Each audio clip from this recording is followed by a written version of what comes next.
루이지 라리시오라는 사람은 어느 날 아침 자기 집에서 죽었습니다. 그는 평생 동안 명품 바이올린들을 무려 246개나 수집해서 다락방에 보관했습니다.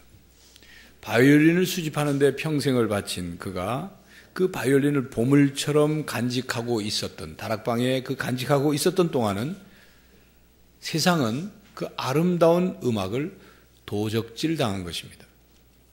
사실 이전에도 그렇게 명품 악기를 수집한 사람들이 있었습니다. 이 라리시오가 소장했던 바이올린 중에 가장 깨끗하고 아름다운 음질을 가지고 있는 스트라디바리우스라는 그 악기가 만들어져서 처음 연주되기까지 147년이나 걸린 거죠. 그가 보관하고 있었으니까. 바이올린의 정체성은 아름다운 선율의 소리를 내는 것입니다. 연주되지 않고 보관만 되어 있는 바이올린은 엄밀히 말하면 의미가 없습니다. 악기는 소리를 내며 연주될 때 비로소 가치 있는 존재가 되는 거죠. 만약 그 악기가 소리를 내야 할 때 내지 못하고 소리를 내긴 냈는데 이상한 소리를 낸다면 그 악기는 버려질 것입니다. 악기는 목적대로 사용될 때 악기로서 가치가 있습니다. 소금도 목적대로 사용될 때 소금의 가치가 있습니다. 그리스도인들도 그리스도인이 존재하는 목적대로 살아갈 때 가치 있는 존재가 됩니다. 그런데 그 루이지 라리시오가 바이올린을 수집해서 혼자 보관하고 있었던 것처럼 우리가 복음의 진리를 받아서 구원을 받았음에도 불구하고 하나님의 자녀가 되었음에도 불구하고 복음을 세상에 전하지 않거나 또 세상에 그 주님의 진리를, 복음의 진리를 전하지 않거나 또 세상의 소금의 역할을 하지 않고 그냥 부뚜막 위에서 빈둥거리고 있기 때문에 목적대로 사용하고 있지 않다면, 살고 있지 않다면 그리스도인으로서 사명을 다하고 있지 못한 것입니다. 예수님께서는 너희는 세상의 소금이다 라고 말씀하셨습니다. 세상의 소금이 되라고 명령하신 것이 아니라 세상의 소금이다 라고 선언하신 것입니다. 그리스도인이 세상의 소금이라는 사실을 밝히 드러내어서 선언한 거예요. 사람들과 제자들에게 인식시킨 거예요. 그리스도인들은 세상의 소금이다. 이제부터 소금이 되도록 애쓰고 준비하고 노력해서 돼봐라. 그게 아니라 그리스도인이 세상의 소금이라는 사실을 분명히 말씀하시면서 그리스도인이 누구인지 어떤 삶을 살아야 하는지를 말씀하신 말씀이 오늘 본문 말씀입니다. 구약 성경에는 소금과 관계된 특별한 두 개의 사건이 있습니다.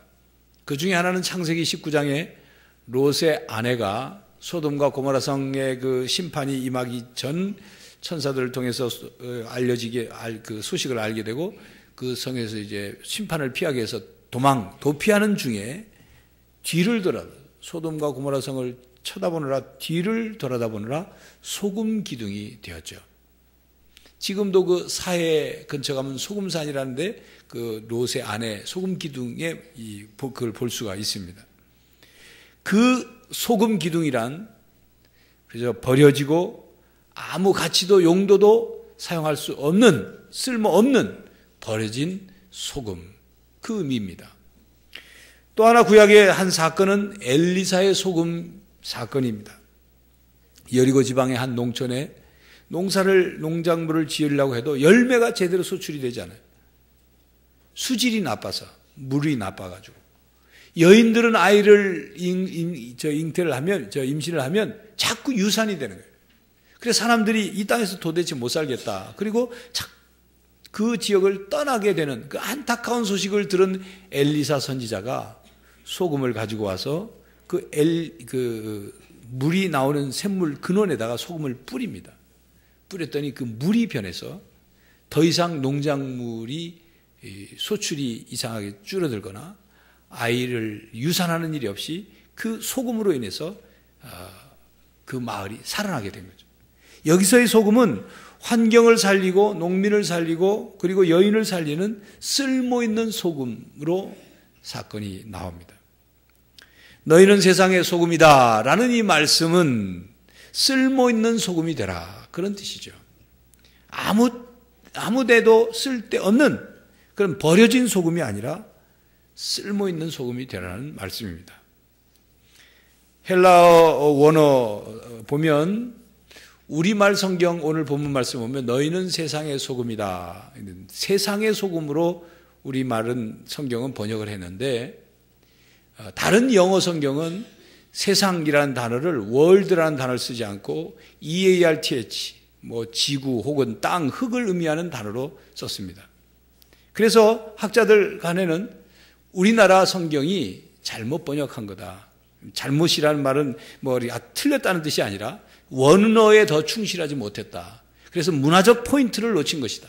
그러니까 너희는 세상의 소금이다가 아니라 너희는 땅의 소금이다 혹은 흙의 소금이다 라고 번역을 해야 더 정확한 것이라고 주장하는 사람들도 있습니다.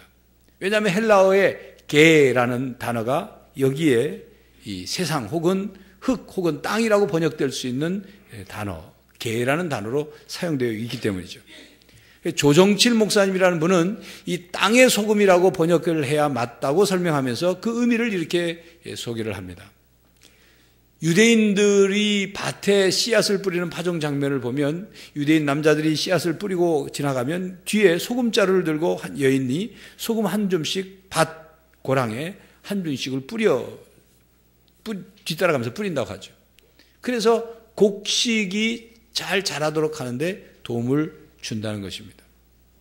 예수님께서 아마 이 산상수훈의 말씀을 하실 때 아마 산 위에서 올라 말씀을 가르칠 때 한쪽 편 밭고랑에서는 바로 이런 씨앗을 뿌리고 뒤따라가는 아낙네가 한 줌씩 소금을 뿌리는 모습을 보셨을 수도 있다. 또 산 위에서 저 멀지만 남쪽 사해 옆에 소금산이라고 불리는 그 산, 이미 민둥산이 되어서 나무도 풀도 하나도 없는 그 산, 버려진 산 혹은 저주의 산이라고 말하지는 그런 소금 덩어리, 아무짝에도 쓸데없는 소금으로 가득 차 있는 그러나 이 소금의 기능을 할 수 없는 그 산을 한쪽에 보시고 또 한쪽엔 작은 한 줌의 소금이지만 밭고랑에 뿌려져서 곡식을 자라게 하는데 도와주는 그 쓸모있는 소금. 그래서 예수님은 땅의 소금, 땅에 뿌리는 소금을 보시면서 쓸모있는 소금이 되라는 뜻으로 말씀하셨을 것이다. 이렇게 해석을 하는 거죠. 소금의 쓸모는 우리가 일상생활에 약 1,400가지 이상 소금을 사용한다고 합니다. 쓸모가 많은 물질이죠. 소금은 집집마다 다 가지고 있습니다. 아주 친숙한 것이 소금이에요. 음식의 맛을 내기 위해서 사용하기도 하고 어떤 사람은 소금으로 양치질도 하고 또 어떤 사람은 소금을 따뜻한 물에 풀어서 찜질을 하는데도 사용합니다. 소금으로 생선을 절이기도 하고 부패 방지용으로 사용하기도 합니다. 공업용으로는 소금을 공업용으로도 사용하는데 비누를 만들 때 합성 고무 혹은 액체 연료, 화약 제조, 그리고 화장품, 접착제, 페인트 제조 등에 소금이 사용됩니다. 의료품으로는 소독용으로 사용하기도 하고 감기 예방과 치료를 위해서 소금으로 가글을 하기도 합니다. 농업용으로는 비료와 그리고 농약을 만들 때 사용하고 종이를 만들 때 혹은 땅이 얼지 않도록 동토 방지제로 그리고 눈이 왔을 때 눈을 녹이는 때 사용을 합니다. 배수구 싱크대의 악취를 제거하기 위해서 진한 소금물을 흘려보내면 악취가 제거된다고 합니다. 이렇게 아주 다양하게 곳곳에 소금을 사용합니다. 심지어는 어떤 사람은 이렇게 소금을 사용하기도 합니다. 예수 믿는 사람들이 집을 방문해서 예수 믿으라고 전도를 하면 간 뒤에 소금을 뿌립니다. 그건 너무 기분 나빠하지 마십시오. 이 세상에 소금이 왔다 갔다 이런 표시를 하는 거니까 너무 기분 나빠하지 마십시오. 여하튼 아주 다양하게 곳곳에서 소금이 사용돼요. 소금은 우리 인간의 삶에 아주 쓸모있는 물질이다 그 말이에요. 그러나 그 소금이 자기 역할을 하지 못할 때 소금은 생명을 잃는 것과 같습니다. 이스라엘에 파송된 류 모세 선교사가 쓴 열린다 성경 그 시리즈가 있는데 그 생활 풍수편 하편에 보면 이제 아까 말씀드린 그 세상의 소금이라고 번역하기보다는 원어에 충실하려면 땅의 소금 혹은 흙의 소금이라고 번역해야 된다는 것을 유모세 선교사도 말하면서 성서시대 여인들이 빵을 굽는 데 쓰는 화덕과 연결을 시켜서 이 본문 말씀을 설명을 합니다. 세상의 소금이라고 하기보다는 흙의 소금이라고 해야 더 가깝다. 왜냐하면 이제 당시에는 이 빵을 굽는 화덕을 진흙을 이겨 붙여서 화덕을 만들었는데 바로 그 화덕에 소금이 사용되기 때문이다. 그런 얘기입니다. 왜 그런 얘기를 주장하냐면 이 성경을 기록한 예수님의 제자들은 비록 헬라어로 성경을 기록했지만 그러나 그들은 히브리적인 사고방식의 사람이다. 복음을 세계화하기 위해서 당시 공용어처럼 세계 많은 나라가 사용했던 헬라어를 그렇게 사용해서 성경을 기록했지만 그 의미는 히브리적인 의미를 가지고 사용한 것이다.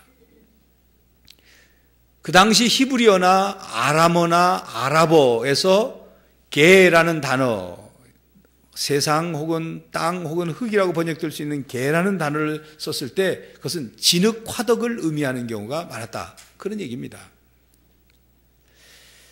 그래서 2000년 동안 그 이스라엘 땅의 생활을 그대로 계속 전수해서 유지하고 있는 베두인이라는 족속들이 있습니다. 요즘도 성지 답설 가면 광야나 이런 데 낙타를 끌고 유목하면서 천막 치고 사는 아주 옛날 삶을 그대로 사는 사람들이 있는데 그들이 진흙의 화덕에 빵을 구워서 먹는데 거기에 그대로 그것이 전수되어 있다는 거죠. 무슨 얘기냐면 그러니까 너희는 진흙 화덕 속의 소금이다. 이런 뜻으로 얘기하셨다는 거죠. 이게 뭐냐면 나무가 귀한 이스라엘에서 화덕에 사용하는 연료는 주로 나무가 아니라 짐승의 변을 말린 겁니다. 낙타나 양이나 염소가 배설한 거를 지붕에다 말려가지고 그것을 뗄감 연료로 썼습니다. 그런데 이 짐승의 변이 불이 잘 안 붙는 거예요. 그때 이 내려져 오는 이 이스라엘의 그 진흙 화덕 속에 밑바닥에는 소금을 깔았다는 거죠.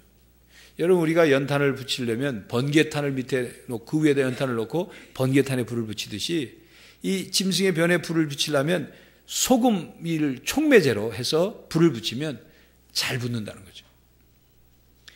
그러니까 불쏘시개 역할을 한 거예요, 소금이. 자, 그렇다면 이런 생각을 할 수 있어요. 예수님께서 본문 말씀에 소금이 만일 그 맛을 잃으면 무엇으로 짜게 하리요 후에는 아무 쓸데없어 다만 밖에 버려져 사람에게 밟힐 뿐이라. 이 말씀의 뜻이 뭐냐. 만약에 진흙 속의 소금이라고 번역을 한다면 진흙 화덕 속의 소금이라고 번역한다면 유모세 선교사는 이렇게 얘기합니다. 예수님께서 말씀하실 때 그 맛을 잃어버린다는 것은 단지 짠맛만을 의미하는 것이 아니라 소금의 기능, 소금의 역할을 잃어버린다는 것을 뜻하는 것이다. 실제로 이제 화덕 밑에다가 소금을 깔고 그 땔감으로 이제 그 짐승이 말린 변을 올려놓고 불을 붙여 자꾸 사용하다 보면 소금이 촉매제 역할의 기능이 떨어져서 나중에는 못 쓰게 된다는 거예요. 그럼 어떻게 하느냐? 긁어다가 밖에 버리는 거예요. 그 뜻이다. 그 얘기합니다. 그러면서 유모세 선교사는 마가복음 9장 47절에 49절에 예수님께서 지옥에 관한 말씀을 하시는 그 말씀을 근거로 설명을 합니다. 그 말씀이 이렇게 됐죠. 만일 내 눈이 너를 범죄하게 하거든 빼버리라. 눈으로 하나님의 나라에 들어가는 것이 두 눈을 가지고 지옥에 던져지는 것보다 나으니라.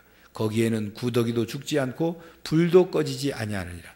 사람마다 불로서 소금 치듯함을 받으리라.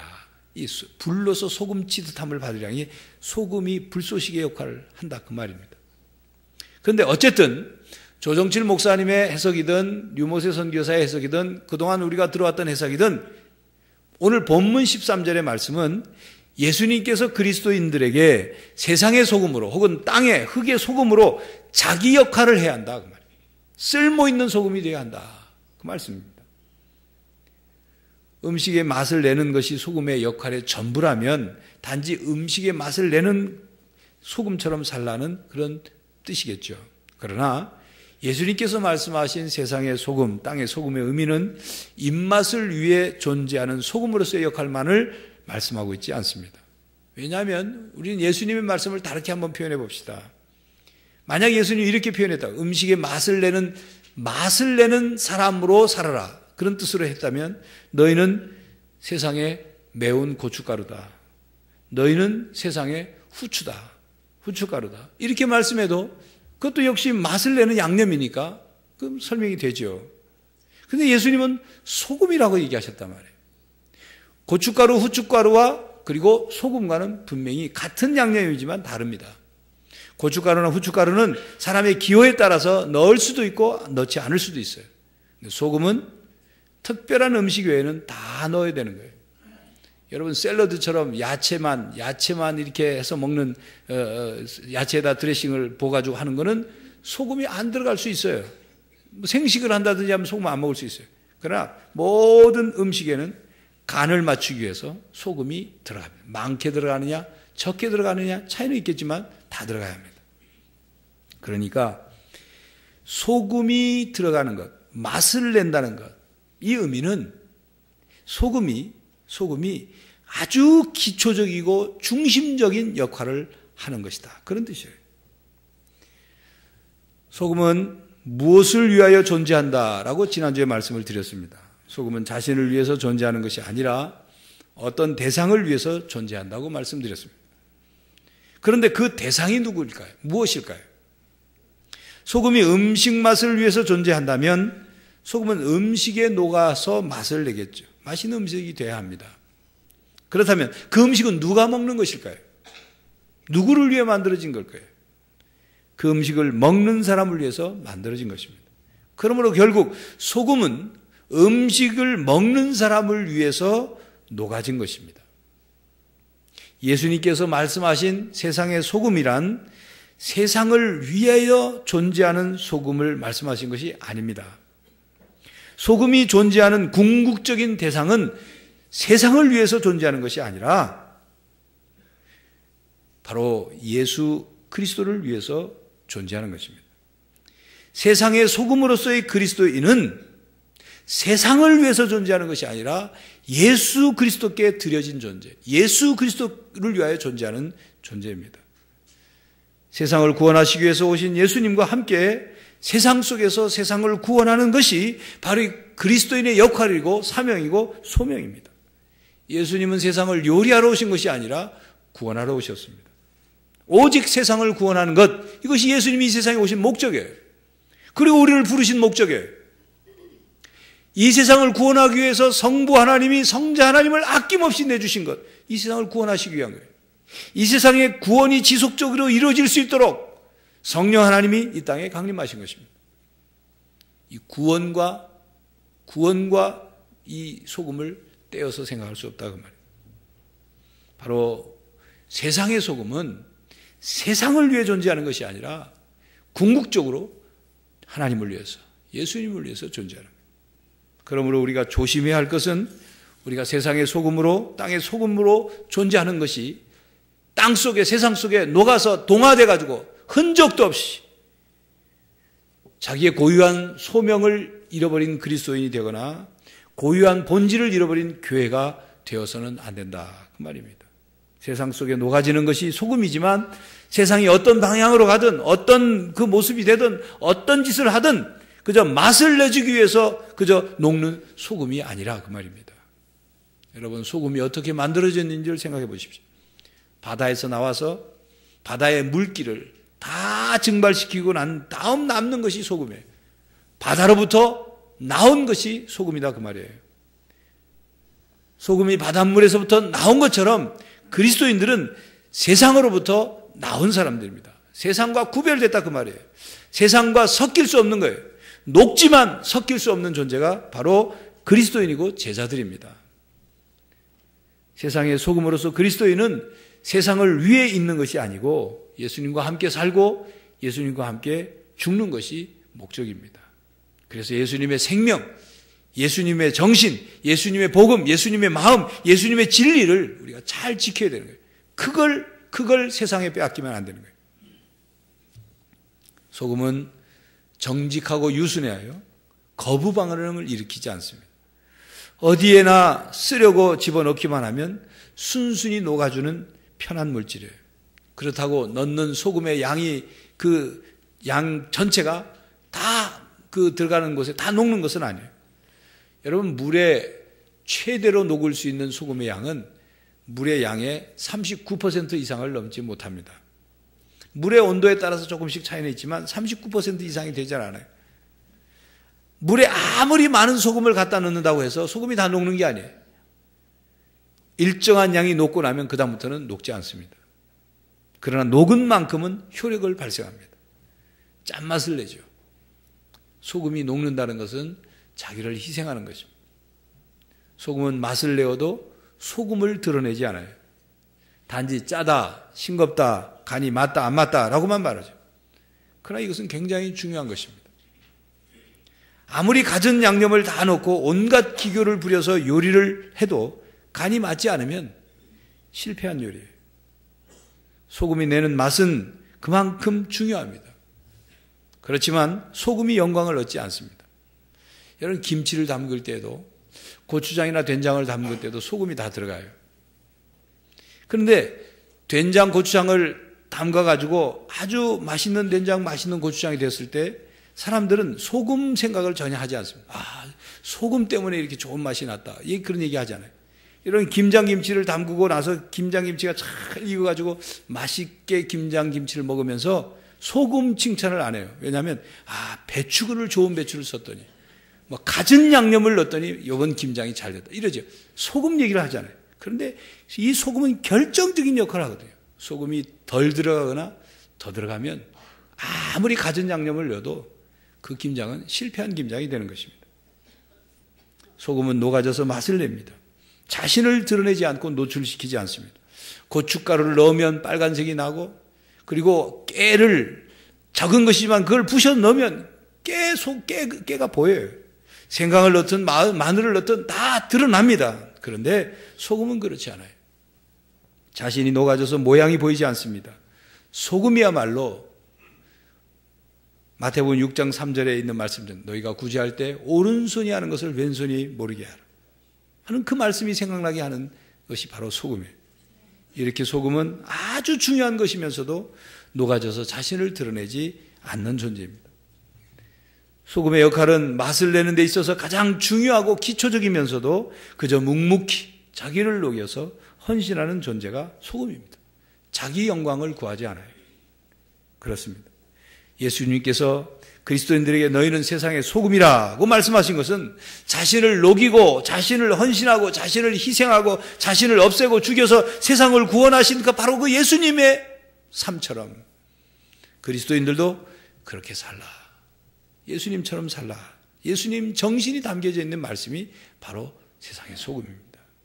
녹는다는 것이 무슨 의미인지를 우리는 깊이 깨달아야 할 것입니다. 어떤 목사님이 교회 다니는 그 여교우의 남편에게서 편지를 받았어요. 그 편지 내용이 뭐냐면 아마 이제 목사님이나 교회에서 그 여교우의 남편이 교회에 나오도록 자꾸 권면을 하고 신방을 가고 전화를 하고 했나 봐요. 편지 내용이 뭐냐면 더 이상 나를 괴롭히지 말아달라. 목사님이 찾아오지도 말고 전화하지도 말고 그 교회에 어떤 교인도 나한테 전화해서 뭐 교회 와라 마라 얘기하지 말아달라. 편지가 왔어요. 그래서 목사님이 답장을 편지를 써서 당신 말대로 선생님 말대로 내가 신방 가지 않겠다. 전화하지 않겠다. 우리 교우들로 하여금 찾아가지 않도록 전화하지 않도록 하겠다. 그러나 내가 당신을 위해서 계속 기도는 하고 있겠다. 편지를 보냈어요. 그리고 난 뒤 1년 뒤에 자기 발로 교회를 걸어 나왔어요. 그래서 어떻게 됐는지 물어보니까 자기 아내 때문이라. 아내. 그가 교회에 나오게 된 것은 헌신적인 그리스도인 아내의 삶 때문이었다는 것입니다. 그의 아내는 남편에게 설교하지도 않고 남편에게 잔소리하지도 않고 남편과 논쟁하지도 않았습니다. 다만 남편을 위해 기도하고 그리고 남편과 함께 살면서 하나님을 섬기며 사는 것이 무엇인지를 그대로 보여준 거예요. 삶으로 보여준 거예요. 그 아내는 바로 그 가정에서의 소금 역할을 한 거죠. 그래서 그 남편이 아내의 삶을 보고 도대체 내 아내가 믿는 하나님이 도대체 어떤 하나님이길래 저렇게 살아가나 하는 것을 깨닫고 온 거예요. 여러분, 마치 소금을 한 조각 입에 넣으면 짠 것을 먹고 나면 갈증이 생겨서 물을 찾게 되듯이 아내의 소금과 같은 삶의 모습을 보고 그것을 보고 영적 갈증을 일으키게 된 것입니다. 세상의 소금은 자기의 삶의 자리에서 자기 책임을 다하는 것을 의미합니다. 자기 몫의 책임, 자기 몫의 사명, 자기 몫의 역할을 다하는 삶이 그리스도인이 세상의 소금으로 사는 삶입니다. 소금이 맛을 내는 데는 모든 게 다 필요한 게 아니라 자기 분수를 지키면 돼요. 여러분, 바닷물에 3%의 소금만 있으면 바닷물이 되는 거예요. 음식에 들어가는 것이든 땅에 뿌려지는 것이든 공업용이든 의료용이든 모든 소금이 사용되는 것에 각각에 맞는 그 퍼센트씩 그 용량만 들어가면 자기 역할을 하게 되는 거예요. 로마서 12장 3절 이하에 보면 마땅히 생각할 그 이상의 생각을 품지 말고 오직 하나님께서 각 사람에게 나눠주신 믿음의 분량대로 지혜롭게 생각하라. 그렇게 말씀하시면서 각각 하나님께로부터 받은 은사대로, 받은 은사가 다르니 받은 은사대로 섬기고 살아라 말씀하고 있어요. 교회 여러분, 여러분의 가정에서 그리고 직장에서 삶의 터전에서 여러분이 하나님께로부터 받은 은사대로, 받은 사명대로 그 몫을 감당하는 책임 있는 것, 책임을 지는 것, 그게 바로 세상의 소금의 삶인 것입니다. 여러분, 오늘 본문 13절 말씀 다시 한번 제가 읽죠. 너희는 세상의 소금이니 소금이 만일 그 맛을 잃으면 무엇으로 짜게 하리요? 후에는 아무 쓸데없어 다만 밖에 버려져 사람에게 밟힐 뿐이라. 오늘 말씀에 보면 세상의 소금이다라고 말씀하시고 난 뒤에 많은 분량이 버려지는 소금에 대한 말씀을 하고 있습니다. 소금의 삶도 중요하지만 버려져서는 안 된다, 그 말씀이죠. 맛을 잃어버린 소금은 버려지고, 그리고 쓸데어가 없어서 버려진다는 걸 말씀하고 경고하시는 말씀.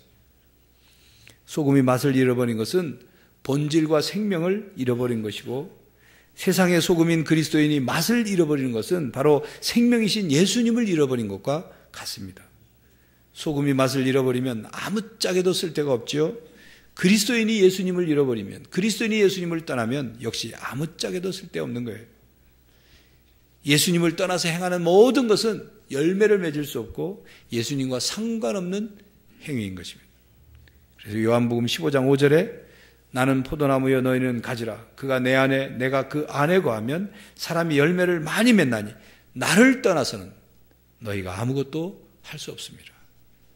포도나무 가지에 줄기에 붙어 있지 않으면 열매를 맺을 수 없음 같이 예수님을 떠나고 예수님의 생명, 예수님의 복음, 예수님의 진리, 예수님의 정신을 잃어버린 그리스도인은 아무짝에도 쓸데없다, 그 말입니다.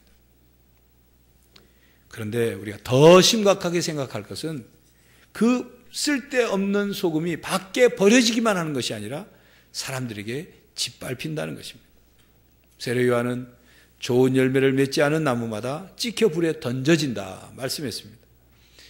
예수님께서는 마태복음 7장 19절에 좋은 나무, 나쁜 나무, 좋은 열매 맺는, 나쁜 열매 맺는 나무를 말씀하시면서 아름다운 열매를 맺지 아니하는 나무마다 찍혀 불에 던져진다 말씀하셨고, 열매를 맺지 아니하는 가지는 아버지께서 그것을 제하여 버리시고 무릇 열매를 맺는 가지는 더 열매를 맺게 하려 하여 그것을 깨끗하게 하시느니라 라고 말씀하셨습니다. 맛을 잃은 소금은 밖에 버려지고 사람에게 짓밟힙니다. 뿐만 아니라 하나님께 심판을 받게 됩니다. 교회 여러분, 버려지고 짓밟히는 소금이 아니라 예수님의 생명과 예수님의 진리와 예수님의 정신을 세상 속에서 행하고 그리스도인으로서 책임을 다하는 성도들이 세상의 소금은 땅의 소금이 되시기를 간절히 바랍니다. 기도하겠습니다. 하나님, 이 세상에 소금이 필요합니다. 세상의 소금인 그리스도인인 저희들이 우리의 가정에서, 직장에서, 이웃과의 관계에서 세상 속에서 우리의 책임을 감당하게 하시고 예수님의 진리, 예수님의 생명, 예수님의 정신을 따라 살게 해주시고 그래 세상 속에 쓸모있는 그리스도인으로 살게 하여 주시옵소서. 성령 하나님, 우리가 세상의 소금으로 살 수 있도록 우리와 함께 하시고 우리에게 지혜와 능력을 부어 주시옵소서. 주님, 이 세상에 필요한 소금이 되어서 그 소금의 역할을 감당함으로 그래서 이 땅을 변화시키는, 이 땅을 구원하는 하나님의 사람들이 다 되게 하여 주시옵소서. 예수 그리스도의 이름으로 기도하옵나이다. 아멘.